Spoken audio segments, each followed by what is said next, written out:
성도를 성전에 모시고 찬송과 기도와 말씀으로 은혜받게 하시니 감사합니다. 예배를 통하여 영광 받으시기를 원하시는 하나님, 말씀을 우리가 깨달아 알게 하시는, 하지만 우리는 가나안 땅을 향하여 이스라엘 백성처럼 구원을 받았으나 기쁨이 없고 하나님의 자녀가 되었지만 그에 걸맞게 살지 못했습니다. 여전히 옛 사람의 속성을 벗지 못하고 땀에 그만 추구하고 눈에 보이는 것에 매여 살아왔습니다. 살면서 수많은 곳들 지날 때마다 하나님이 기뻐하시는 의의 길을 우리에게 가르쳐 주시고 늘 정직한 길을 택하도록 도와주옵소서. 믿음 위에 굳게 서서 하나님의 마음을 아프게 하는 저희들이 대신 알게 하시옵소서. 주님, 우리 교회가 말씀의 진리 안에서 뚝서게 하시고 교회의 여러 기관을 세워주셔서 수많은 일마다 좋은 결실을 맺게 하시고 주님, 사명에 온 힘을 다해 감당하는 목사님과 사역자들에게 강건함으로 세워주옵소서. 아울러 우리 주일학교 모든 기관에 속해 있는 학생들에게 말씀의 지혜를 주시고 목사님, 전도사님께도 교사선생님들에게도 생명의 복음을 들고 사명에 불타게 하옵소서. 이 시간 말씀 받아 실천하는 믿음도 주옵소서. 우리 구주 예수님의 이름으로 기도드립니다. 아멘.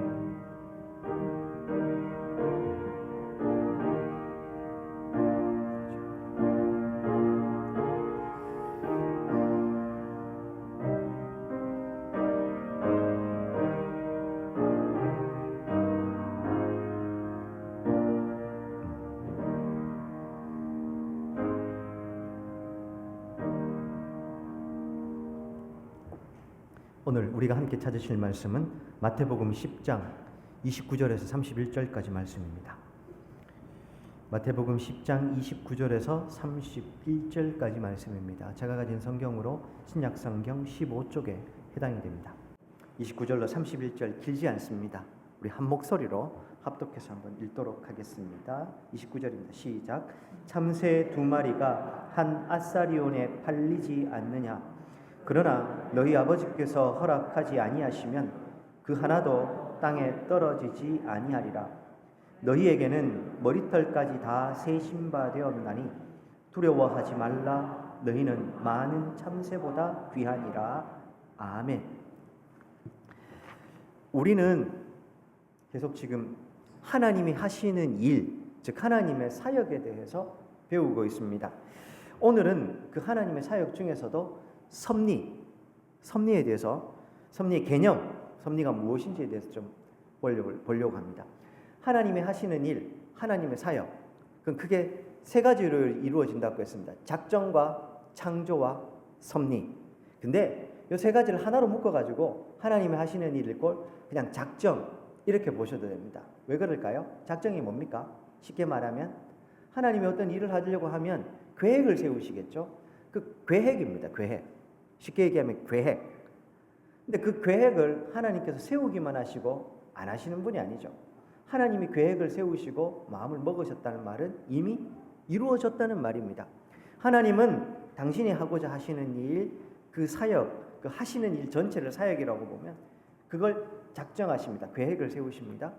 그리고 세운 계획이 이루어질 공간으로서 창조를 하시고 그 창조된 공간 속에 하나님 당신의 능력을 투사하여 일하십니다. 이걸 섭리다 이렇게 얘기합니다. 이걸 묶어서 작정과 창조와 섭리, 이걸 다 묶으면 하나님의 사역 이렇게 됩니다. 그러나 작정이라는 말 안에 이미 하나님께서 창조하시고 섭리하신다는 것까지 다 포함되기 때문에 우리에게는 계획 세우는 것과 실행이 따로입니다.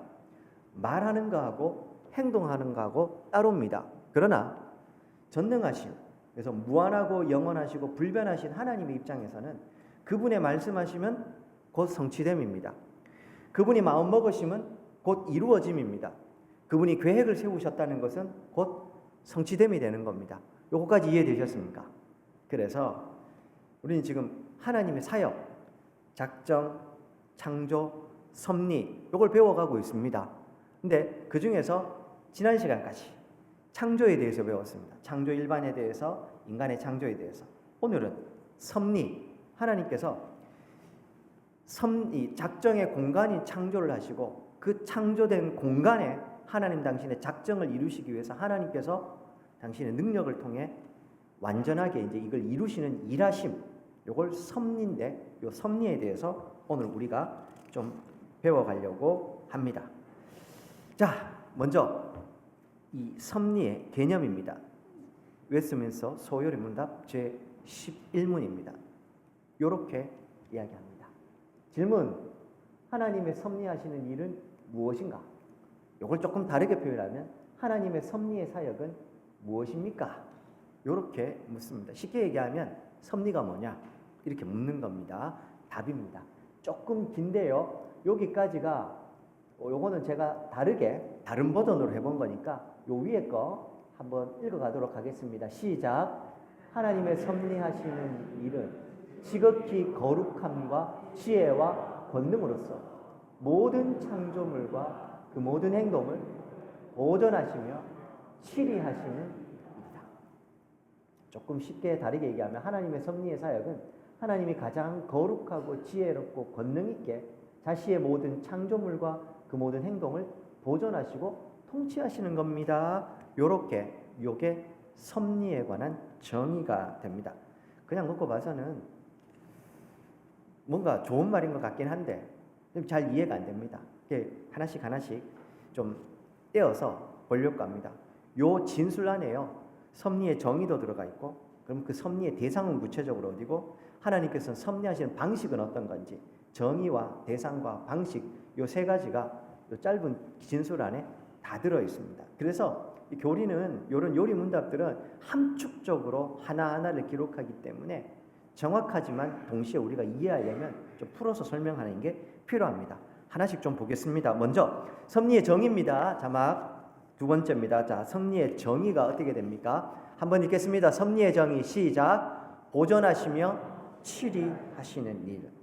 섭리가 뭐냐? 그럼 한마디로 하나님께서 이 섭리 안에 있는 하나님이 작정하신 그 일을, 그 계획 세우셨으면 일하시겠죠. 그 일하심에 크게 두 가지가 보존하시고, 하나는요 치리하시는 것. 치리를 통치로 바꿔도 됩니다. 보존하시고 치리하시는 요 두 가지로 이루어져 있습니다. 하나씩 좀 살펴볼까요? 보존이 뭡니까? 우리 어떤 걸 보존한다 할 때 이 보존은 어떤 의미입니까? 말 그대로 지은 그대로 이렇게 잘 놔두는 겁니다. 하나님께서 처음 창조하셨습니다. 인간도 창조하시고 피조물도 창조하셨죠. 창조된 그 피조물들이 하나님께서 지으신 그대로 잘 존재하도록 그대로 하나님께서 보존하신다는 겁니다. 언제까지 보존하실까요? 하나님께서 원하실 때까지 보존하십니다. 다르게 말하면 하나님이 때가 되면 이것도 바꾸실 수 있다는 의미가 됩니다. 두 번째, 보존하실 뿐만 아니라 치리하신다, 혹은 통치하신다, 혹은 다스리신다라는 말이 있습니다. 하나님은 지으신 것을 단순히 그대로 그냥 두고 보시는 분이 아닙니다. 거기에 하나님 당신의 이 인격적, 주권적 의지를 투사하여 피조물들이 하나님의 통치 방식에 맞게 움직여지도록 하나님은 치리하십니다, 다스리십니다, 보존하십니다. 의도하신 대로 작동하도록 하시는 거죠. 요 하나님께서 치리하신다, 통치하신다, 보존하신다, 요 다스리신다 요 말에 반대되는 개념이 하나 있습니다.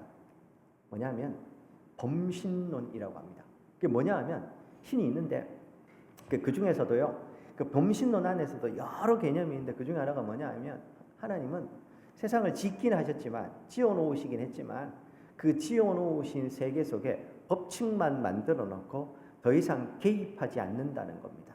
그냥 던져놓고 그 법칙대로 잘 굴러갈 수 있도록 그냥 그대로 내버려 두신다고 하는 겁니다. 그렇습니까?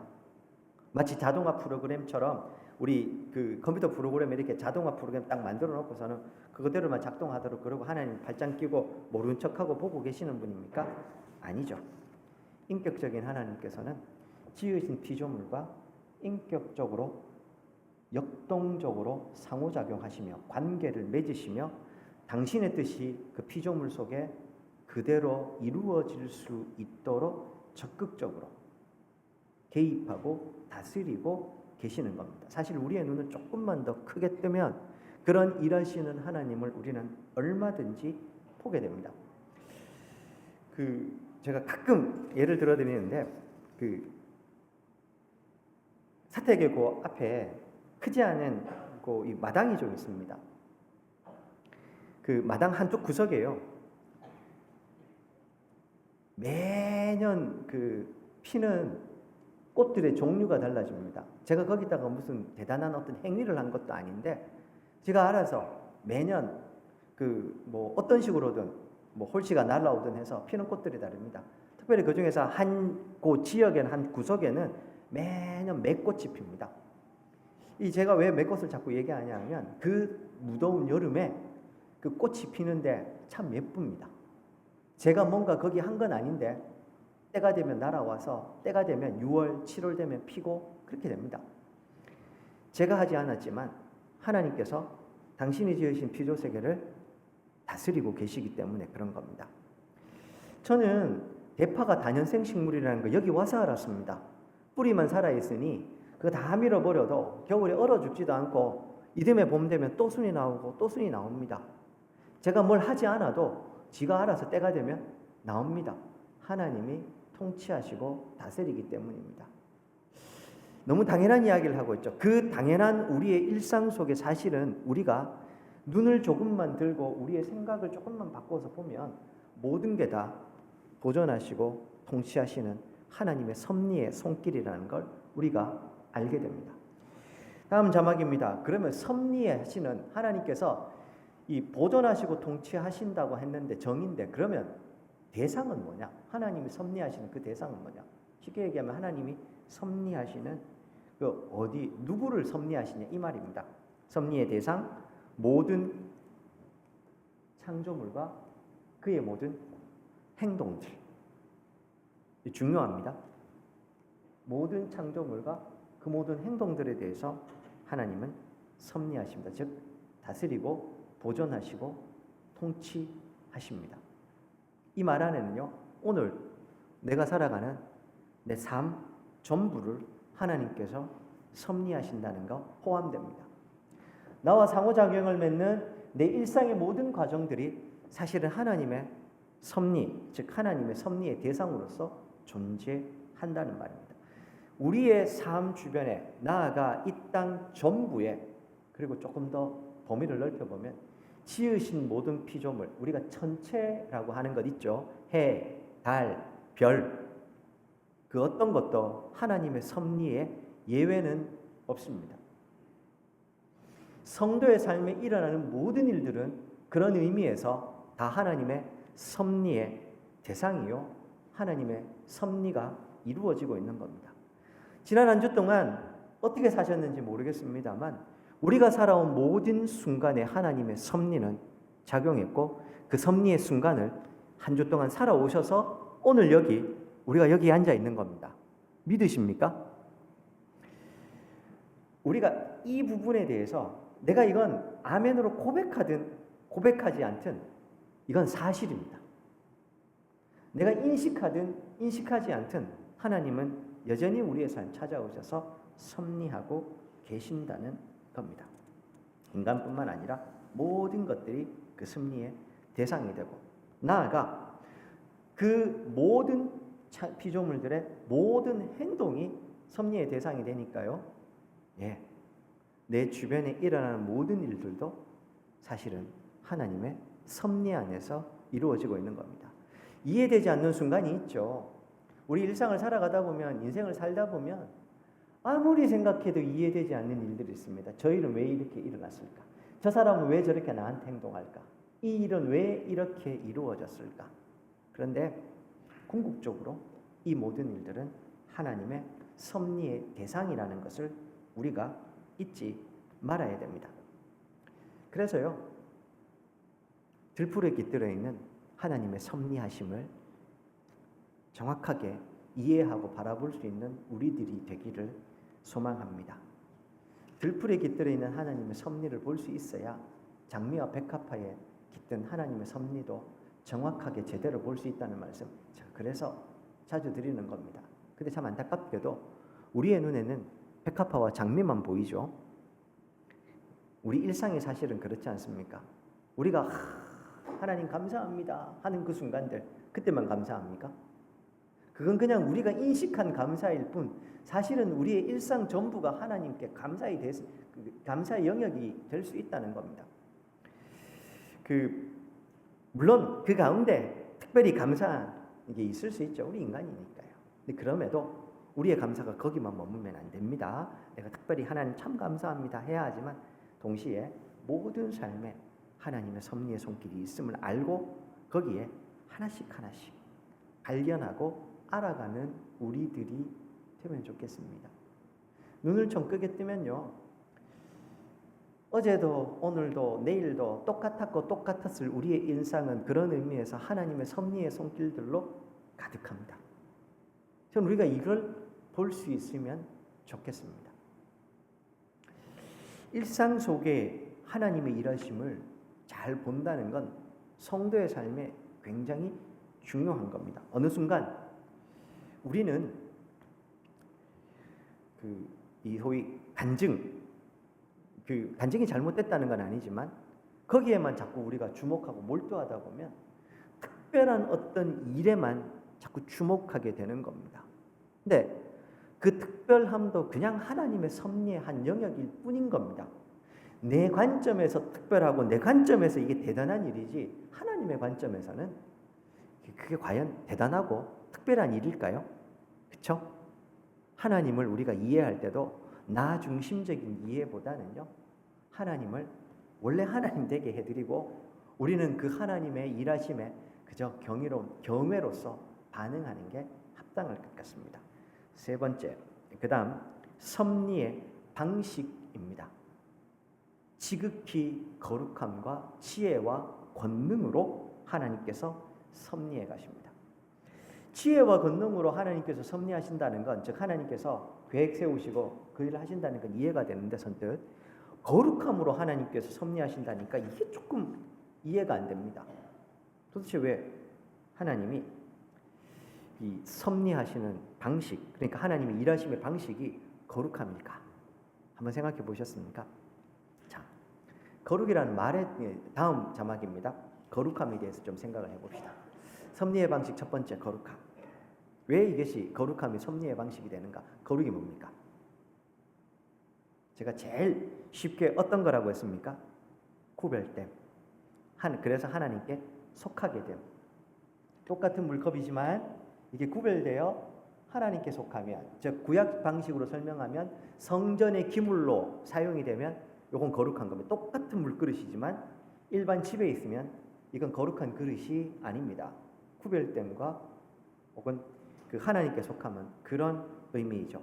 한 걸음 더 나가면 하나님께 속했다는 말은, 성전에 이게 속했다는 말은 하나님께서 이 물컵을 사용하신다는 겁니다. 그렇죠?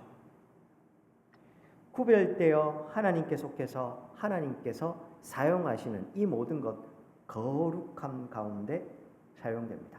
그렇죠? 자, 이 물컵을 그러면 우리 성도님들이라고 한번 생각해 볼까요? 성도님들은 어떻게 부름을 받았습니까? 세상 속에서 하나님께서 부르셨습니다. 이미 거룩하게 부르셨죠? 그래서 하나님께 속하게 하셨습니다. 우리는 이미 그래서 거룩한 존재들입니다. 그렇게 부름받은 우리들은 그냥 요 안에 있습니까? 아니죠. 하나님께서 우리를 통해서 일하시죠. 성전에 속한 이 물컵을 통해서 하나님이 제사를 하고 하나님이 일을 하시는 것처럼 하나님께서 세상 속에서 불러내신 당신의 백성들을 통해서 하나님 당신의 일을 하십니다. 그래서 성도 각자는 거룩한 존재들이요, 그렇게 하나님이 일하시는 성도들은 거룩한 이 하나님의 일하심의 한 부분이 되는 겁니다. 그래서 하나님의 섭리의 방식, 하나님이 일하시는 방식 첫 번째가 거룩함이 되는 겁니다. 하나님은 아무나 데리고 일하시는 분이 아닙니다. 우리 한 사람 한 사람을 하나님 당신께서 불러내서 그들을 통해서 일을 해가시는 겁니다. 그리고 한 걸음 더 나아가게 되면요, 결국 이 일을 통해서 하나님이 하고자 하시는 일이 뭡니까? 우리를 하나님이 세상 속에서부터 불러내어 교회 삼으시고 교회를 통해서 하시고자 하는 일이 뭡니까? 세상을 구원하시는 것.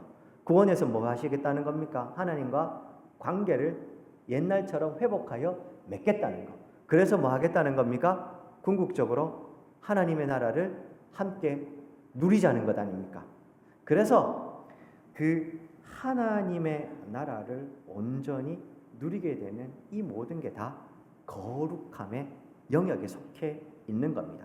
그래서 하나님이 섭리, 하나님이 하시는 일, 그 일하심의 방식이 첫 번째가 거룩함이 되는 겁니다. 우리를 하나님 불러내어 사용하시고 결국 우리를 통해 일하신, 그래서 그 일하심의 결과물들이 하나님께 속하게 되니 그 모든 게 다 거룩함이 되는 겁니다. 이 개념이 왜 중요하냐 하면 우리는 자꾸만 거룩을 성속 이분법으로 생각합니다. 그렇죠? 근데 사실은 하나님의 백성으로 부름받아 하나님께서 원하시는 그 일을 해나가고 있는 이 행위 자체가 사실은 다 거룩함의 다른 이 연장인 겁니다. 교회 와서 예배 드리는 건 거룩한 거고, 기도하고 혹은 봉사하는 건 거룩한 거고, 바깥에서 직장 생활하거나 농사 짓는 건 세상의 일입니까? 아닙니다. 교회 와서 함께 예배하고 봉사하는 것도 거룩한 일입니다. 그러나 내 일상 속에서 집에서 밥을 하고 직장 가서 일을 하고 농사 짓고 이 모든 일들도요, 하나님께서 불러내신 성도가 하나님 나라를 이루어가는 방식 중에 그 일하는 그 과정 중에 하나 아닙니까? 그러니 교회에서 예배하고 봉사하는 것도 거룩한 일이요, 일상 속에서 하나님의 뜻을 이루기 위해서 살아가는 모든 삶도 거룩한 게 되는 겁니다. 성속 이분법으로 구분해서 볼 일이 없다는 겁니다. 교회 와서 예배드리고 기도하고 이 모든 것 귀하죠. 그거 안 귀하다는 게 아닙니다. 다만 이 두 가지를 구분해내 버리기 시작하면 우리의 삶은 분열하는 겁니다. 그렇게 되면 안 되고 두 가지는 같이 붙어있는 동전의 양면과 같다라는 겁니다. 자, 자막 6번째입니다. 지혜, 하나님의 섭리의 방식. 두 번째, 지혜. 하나님 지혜로서 당신의 일을 하십니다. 의도가 아무리 좋아도요, 지혜가 없으면 헛되지 않습니까? 우리가 아무리 선한 의도를 가지고 일해도 지혜롭지 않게 일하면 이 일은 엉망진창이 됩니다. 맞습니까?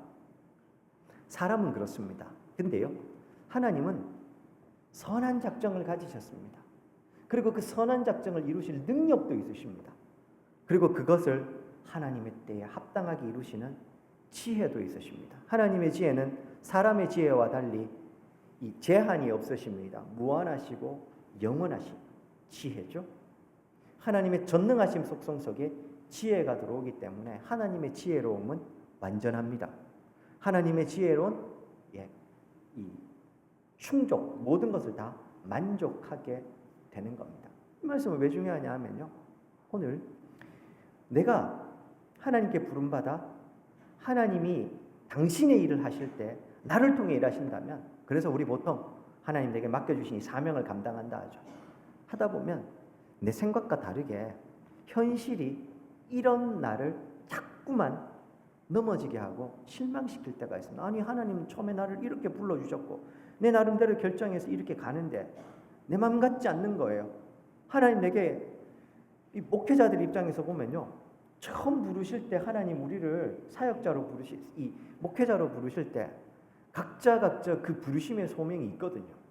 신대원 가면요, 처음에 자기소개하면서 막 소개할 때 보면 다 그런 거 보면 저는 사실은 좀 평범한 것 같아요. 다 막 어마어마한 부르심이 다 있어요. 그리고 그 특별한 부르심 가운데 그분들이 다 와 있는 거죠. 문제는 아무리 부르심이 특별한들 그 부르심 가운데 하다 보면 이 부르심이 막힐 때가 있어요. 제일 대표적인 게 선교사님들. 예전에도 한번 말씀드린 것 같은데 토목 건축을 전공한 전도사님 그래서 대기업에서 토목 건축과 관련된 일을 하시던 분. 우연히 교회에서 청년부 단기 선교 아프리카로 간다고 해서 갔다 왔습니다. 그리고 나서 그 아프리카 선교사님 통해서 그 아프리카 그 지역에 이 학교를 짓는답니다. 제대로 잘 지어보자 이래서 학교를 2층짜리로 지었대요. 문제는 그 2층짜리로 지은 건물이 무너져서 아이들이 몇 명이 죽었다더라. 그 건물이 무너져 죽었대요. 토목공학을 건축한 이 전사님 입장에서는 2층짜리 건물은 건축에 대한 기본적인 지식만 있으면 절대로 무너지지 않는데요. 근데 아프리카였으니까 그냥 건축비를 보내긴 했는데 얼기설기 짓다 보니까 이게 무너져서 아이들이 거기 깔려 죽은 거예요. 그래서 이 전사님이 웃을 일이 아니죠. 그래서 하나님 앞에 그 마음이 아파서 그 상황을 놓고 기도하기 시작했고 하나님이 선교사로 부르신 거예요. 그래서 오직 그것 때문에 신대원 오신 거예요.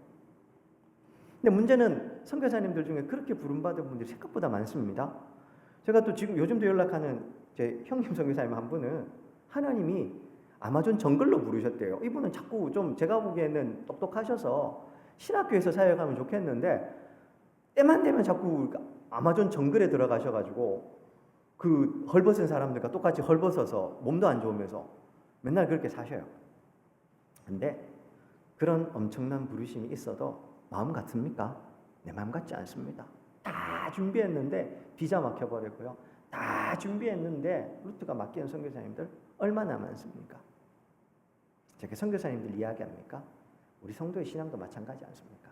그때 우리가요, 이 하나님의 섭리의 방식, 하나님의 지혜에 대해 생각해야 됩니다.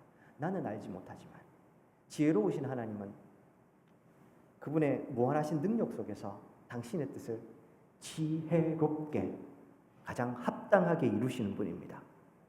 내 생각이 이해 안 돼도 우리는 하나님의 이 섭리의 방식, 지혜로운 섭리의 방식을 믿기에 아멘으로 고백하고 수납하는 겁니다. 그걸 우리는 믿음이라고 부릅니다. 올 한 해도 살아가는 동안에 내 마음 같지 않는 세상 사실 때 이런 하나님을 믿음으로 고백하여 한번 받아들이고 살아가는 우리들 되기를 원합니다. 늘 말씀드리지만 믿음은 근거 없는 맹신과 다릅니다. 믿습니다 한다고 믿는 게 아니고요. 이런 하나님의 속성을 알기에 내가 이해 안 되지만 믿음으로 받아들이는 겁니다. 7번째, 권능. 하나님의 섭리의 방식. 3번째, 권능. 역시나 지혜와 함께 붙어 있죠. 지혜만 있으면 뭐합니까? 그 지혜를 이룰 능력이 없으면 안 되지 않습니까? 거룩하게, 지혜롭게. 동시에 이 하나님은 그 모든 것을 이루시는 능력이 있기에 하나님의 섭리는 우리가 신뢰할 수 있는 겁니다. 그 어떤 게 막아서도 방해해도 하나님의 능력에 대적할 게 있습니까? 없습니다. 오늘 오전 예배 시간에 베드로를 하나님께서 그 엄중한 그 당시의 관념으로는 절대로 빠져나갈 수 있는 최선을 다해서 지키고 있지만 하나님 원하시면 한순간에 베드로 자체가 잠도 들깬 상황에서 비몽사몽간에 빠져나와 버렸지 않습니까? 사랑하는 여러분, 기대하십시오. 우리가 하나님을 믿는다는 건 때때로 하나님께서 하나님만 원하시고 그게 하나님의 뜻이면 내가 상상하는 것과는 비교할 수 없이 한순간에 하나님께서 모든 것을 이루실 겁니다. 가끔 연락하는 나이 많은 노처녀 변호사 선생님이 있습니다. 맨날 꿈이 그겁니다. 뭐 집안에 무슨 일도 있고 자기는 결혼도 해야 되고 애도 낳아야 되고 한대요. 근데 나이가 점점 자꾸 들어간대요. 목사님 어떡할까요? 어떡할까요? 결혼도 잘 안 돼요. 결혼이 안 되니 자녀는 더 영원해져요. 집에 있는 자꾸만 복잡해져요. 그때마다 많은 이야기를 하고 마지막에 그런 이야기 합니다. 일괄타결하시는 하나님의 일하심을 우리 한번 기대해 봅시다. 우리가 생각하기에는 결혼도 해야 되고 결혼하고 나면 몇 년 후에 어떻게 하고 그래서 본인이 생각하기에는 지금쯤 결혼을 해야 몇 년 후엔 아이를 낳고 이 아이가 대학교 갈 때는 본인이 몇 살이 될 것 같고 이런 계획을 세우는데 합당하지 않습니까?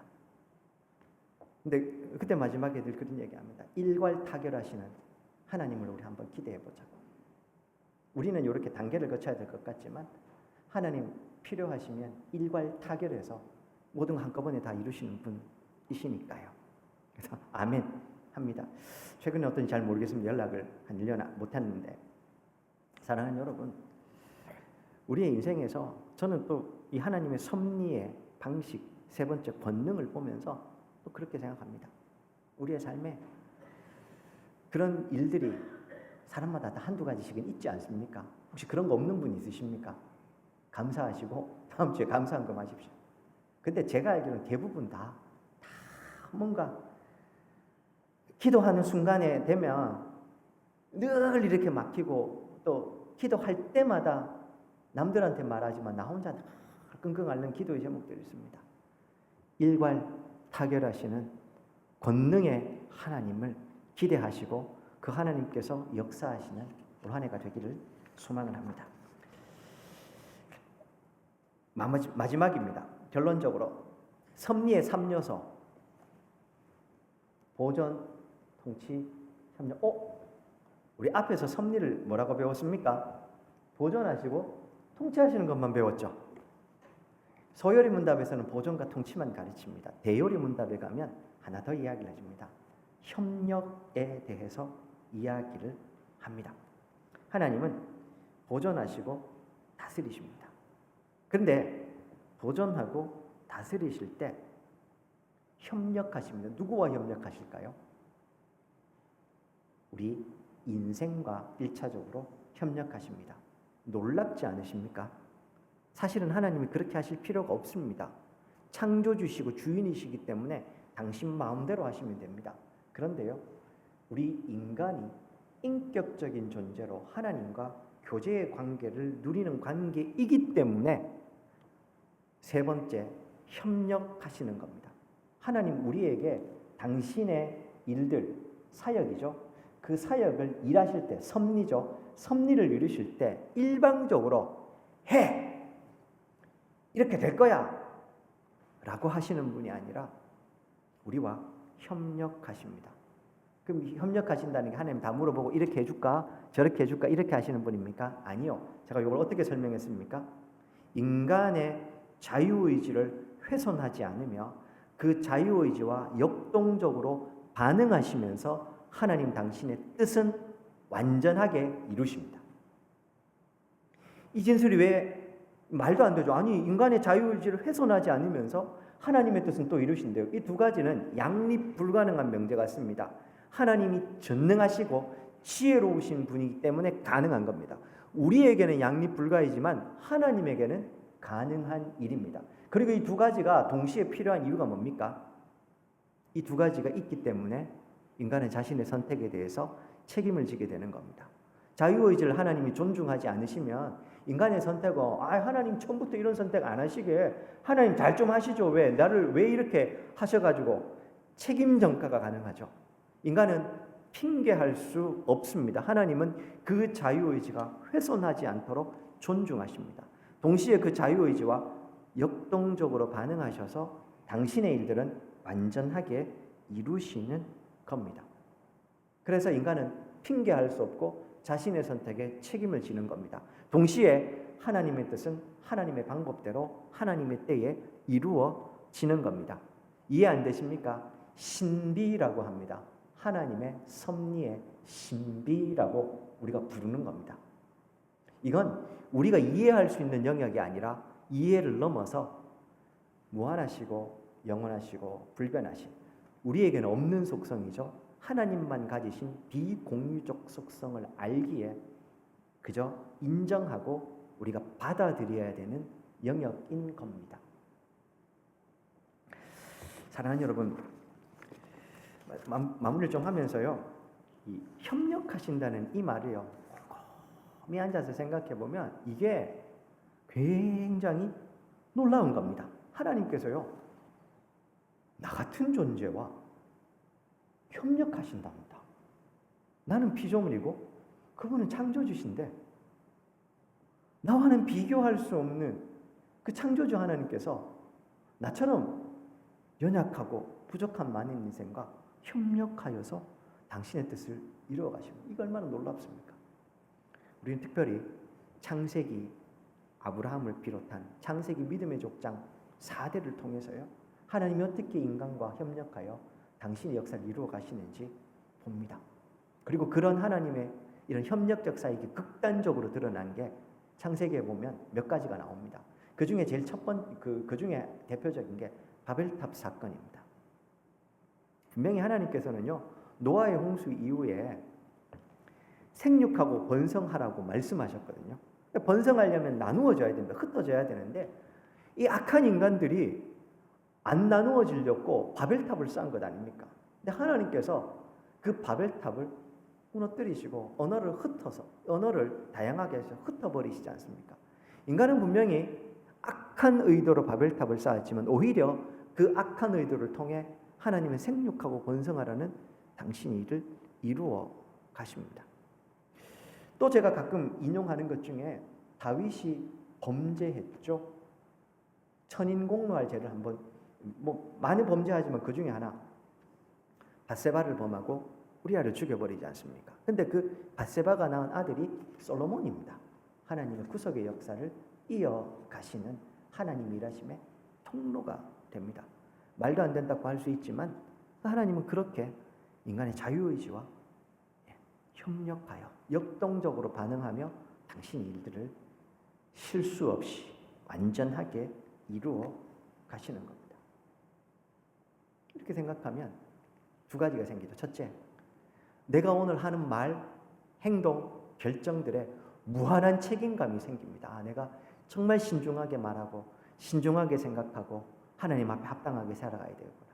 두 번째, 그런 신중함에도 불구하고 실수할까 두려움이 늘 생기지 않습니까? 그때에도 담대하게 결정하고 나아갈 수 있는 우리의 마음도 생기게 되는 겁니다. 오늘 하나님의 섭리에 대해서 배웠습니다. 이 하나님의 섭리의 신비, 그리고 우리와 협력하시는 이 하나님의 섭리를 기억하시고, 그래서 이번 한 주간은요, 다행히 이번 한 주간은 지난 2주, 3주 동안 한파가 좀 있었는데 이번 주간은 좀 풀린다고 합니다. 그런 만큼 이 눈앞에 보이는 이 귀조 세계 속에 하나님의 그 섭리의 신비들 들풀 하나 이렇게 싹이 트면 그 싹 하나에 보시고 그 속에서 하나님의 일하심을 확인하시고 또 그 속에서 나를 통한 하나님의 일하심도 한번 느껴보시는, 그래서 경험하시는 우리 성도님들 되시기를 주의 이름으로 축원드립니다. 우리 오늘 하나님의 섭리에 대해서 배웠습니다. 오늘 배운 내용을 생각하면서 하나님, 이런 섭리하시는 하나님, 내게도 변함없이 섭리하심을 믿습니다. 그리고 이해되지 않을 때 그 섭리의 신비를 믿습니다. 그 하나님 섭리 배운 내용을 생각하며 한번 기도하시겠습니다. 살아계신 하나님 아버지, 오후 예배 시간 또 우리가 소요리 문답 통해서 하나님에 대해서 배워가고 알아가고 있습니다. 특별히 오늘은 하나님의 섭리에 대해서 우리가 배웠습니다. 존귀하신 하나님 아버지, 우리를 통하여서 하나님이 일하심을 우리가 오늘 배웁니다. 특별히 참 놀랍고 감사합니다. 나 같은 존재, 우리 같은 인생들 통하여서 하나님이 땅을 구원하신 이 구원의 놀라운 역사를 이루어 가시겠다고 하는 것, 그 하나님의 은혜에 감사합니다. 동시에 그 하나님의 은혜를 알기에 거기에 합당한 고백으로 또 무거운 책임감으로 우리 사명의 삶 잘 살아갈 수 있도록 은혜 베풀어 주시옵소서. 감사드리며 예수님 이름으로 기도드립니다. 아멘. 주님, 오늘 하나님의 섭리에 대해서 배웠습니다. 참 감사합니다. 나 같은 인생, 우리처럼 연약한 인생들을 통하여서 하나님 당신의 섭리의 사역을 이루어 가시니 참 감사합니다. 이 한 주간도 하나님께서는 우리 불러주신 삶의 현장 각자의 삶을 통해서 하나님 섭리를 또한 이루어 가실 것을 우리가 압니다. 그런 하나님을 기대하고 소망합니다. 그런 하나님의 일하심을 눈 크게 뜨고 귀 열어 마음 열어 우리가 경험하게 하시고 또한 감사하게 하시고 그 하나님과 함께 우리와 협력하시는 그 하나님과 함께 역동적으로 우리의 신앙의 여정을 잘 걸어가는 우리 모든 성도들 되게 하여 주옵소서. 예수님 이름으로 기도드립니다. 아멘.